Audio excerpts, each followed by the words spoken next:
Hey, you want to know about the negative consequences of getting kicked out of the military and how it's going to negatively impact you when you get back to civilian life? Well, that's what this video is about. Hey, I'm C-Wire with the C-Wire Nation, and thank you for tuning in. If this is your first time to the channel, please like and subscribe because your support greatly helps out the channel.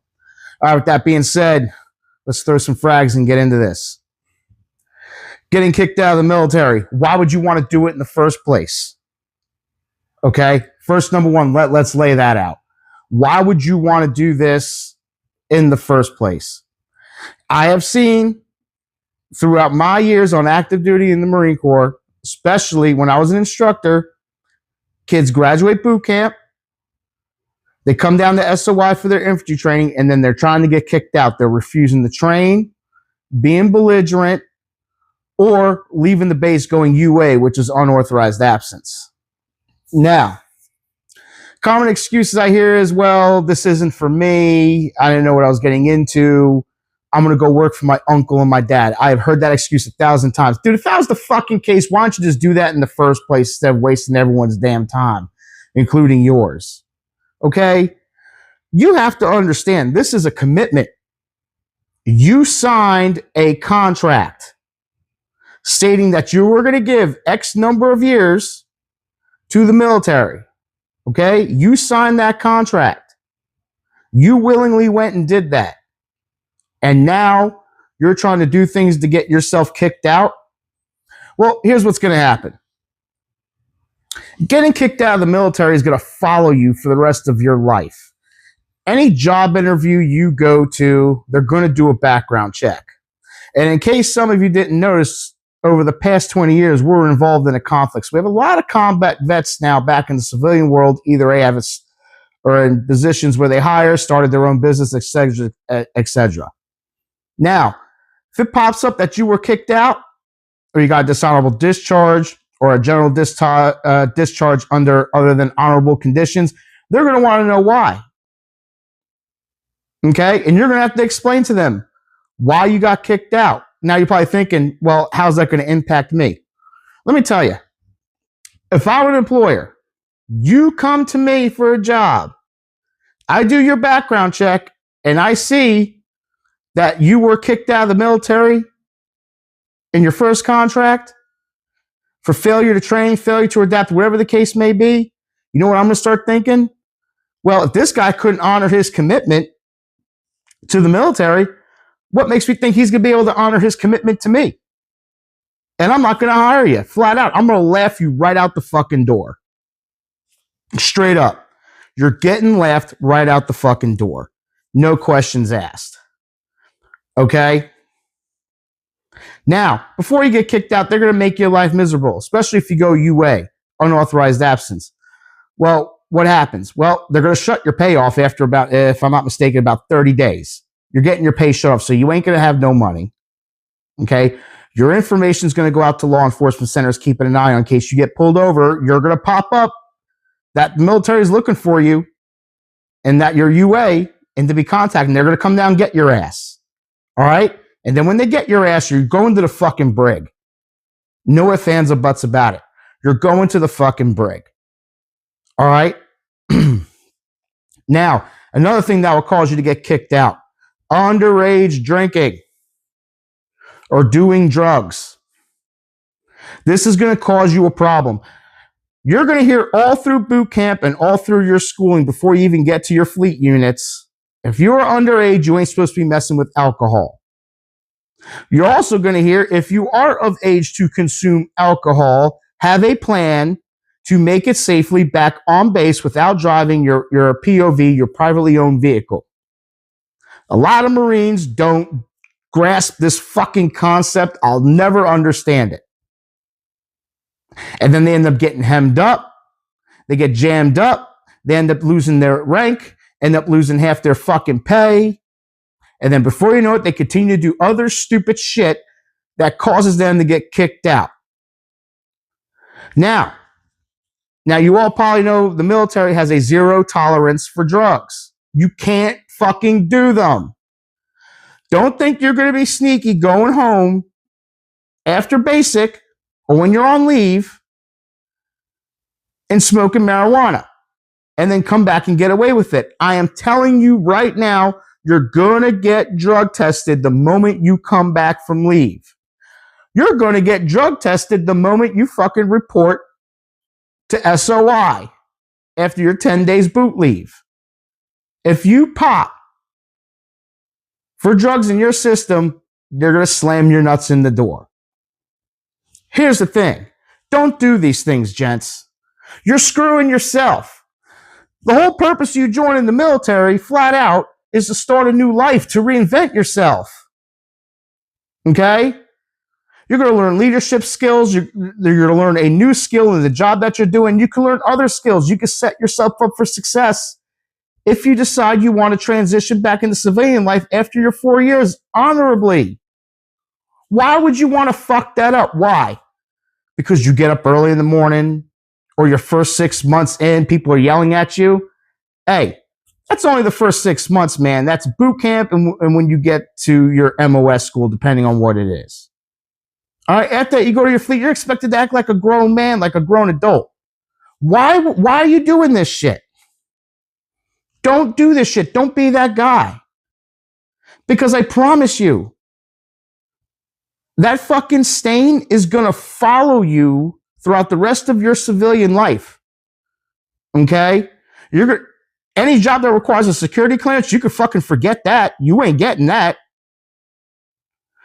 And like I said, most employers probably will not take a chance on you because you were kicked out of the military. So they're going to look at this, that you cannot honor your commitments and you're not dependable. You got to be dependable. The Marine Corps is going to teach you discipline and all that stuff. It's up to you then to take that foundation, that new person that they built in this place, and go forth and do good things. But that's not going to happen if you're sitting there doing dumb shit. You guys are throwing your fucking lives away when you try to get kicked out of the military, or you decide you think you're going to get away with doing drugs, or you think you're going to get away with drinking and driving. Now, there's a myth, and I heard this myth even when I was in, that the unit that you were assigned to will hammer you for using their Arrive Alive program. Now, somebody like, what's the Arrive Alive? Okay, so every unit has an Arrive Alive program. Basically what it is, if you're out in town and you're of age and you're out drinking and you're too intoxicated to drive your own vehicle back on base, you tell the cab, get in a cab, tell them to take them to your unit. Trust me, the cab will know how to get there. The cab takes you to the main duty office, goes in, the duty pays the cab out of the duty funds, and then puts it in the logbook. You're not going to get in trouble for this. This is a myth.